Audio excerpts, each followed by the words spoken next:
For the 27th season of The Voice, the playoff stage was pulsating with enthusiasm, and its lights produced a gentle halo about Angie Rey as she stood in the center of the platform with her hands tightly gripped around the microphone.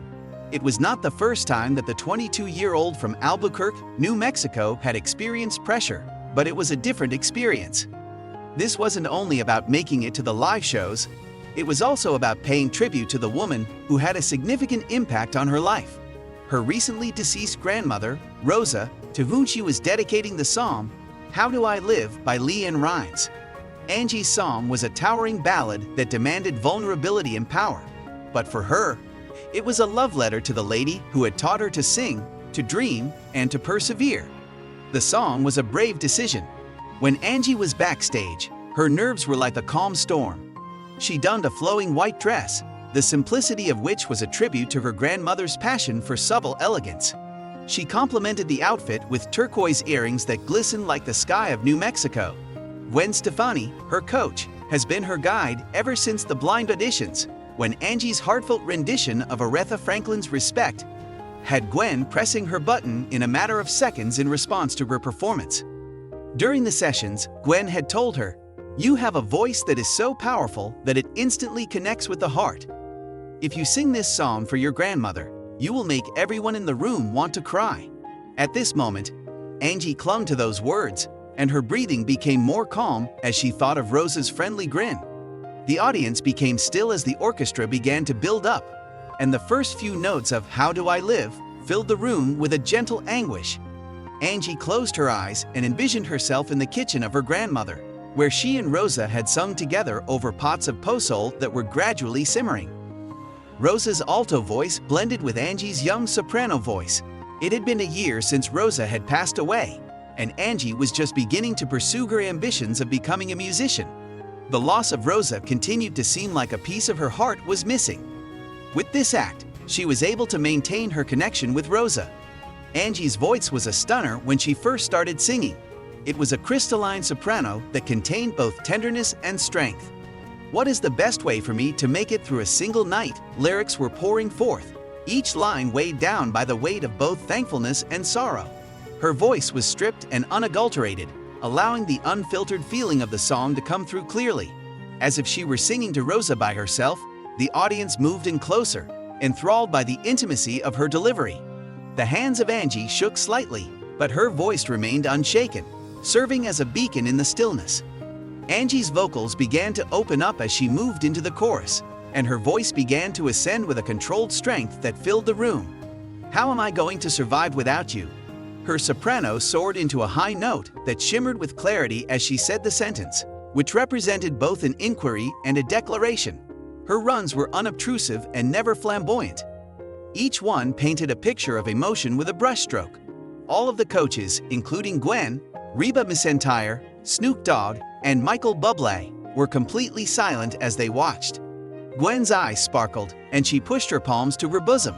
Reba, on the other hand, nodded gently, her expression revealing a profound display of respect. The performance that Angie gave was more than just a showcase for her vocal abilities. It was a tale of love and sorrow.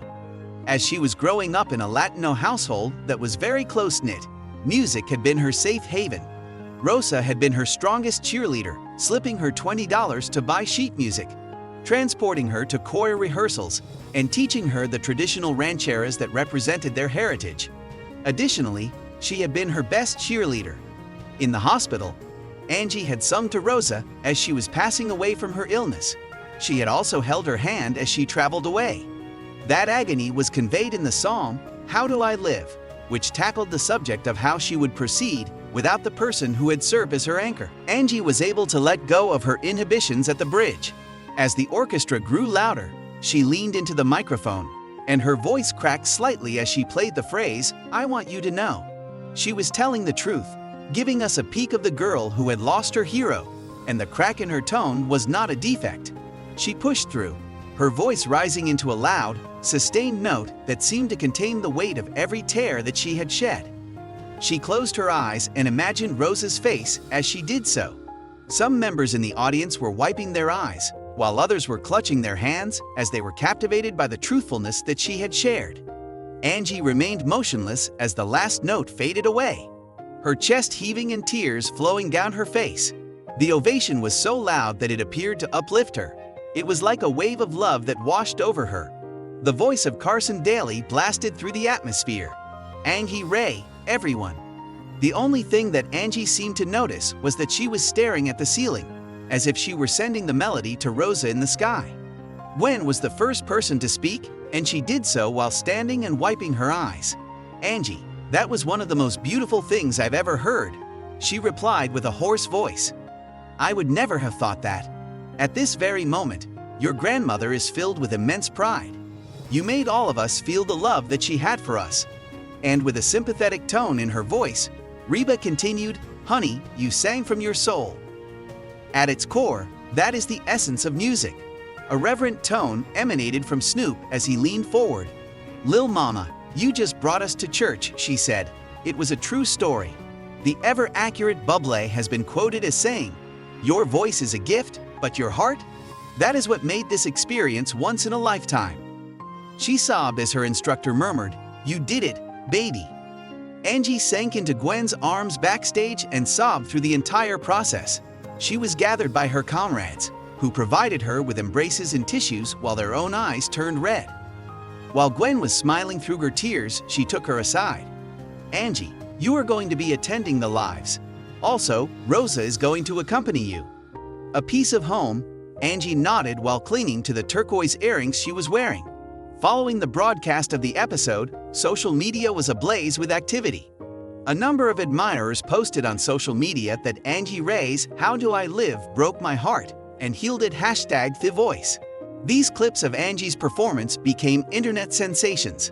The words, "Angie, you honored my song and your grandmother so beautifully," were written in a tweet that was sent out by Leanne Rimes herself. Never Stop Shining. The family group chat that Angie was a part of was filled with messages from her cousins, uncles, and her mother, all of whom were crying and proud. In the later hours of that day, Angie filled her heart with joy as she sat in her hotel room and scrolled through the comments. She came up with a photograph of Rosa, which had been taken at Angie's high school graduation, and the smile on her grandmother's face was bright. She said, "I did it, Abuela," as she traced the frame of the picture. Even though the pain was still present, more of a silent companion, it seemed to be less intense tonight. The experience of singing for Rosa was similar to holding her hand once more, even if it was only for 3 minutes. As she began to drift off to sleep, the tune of "How Do I Live" continued to play in her head, but it was not meant to be a question but rather an answer. It was one song at a time that Angie Rey was figuring out her path, and she was incorporating her grandmother's love into each and every note.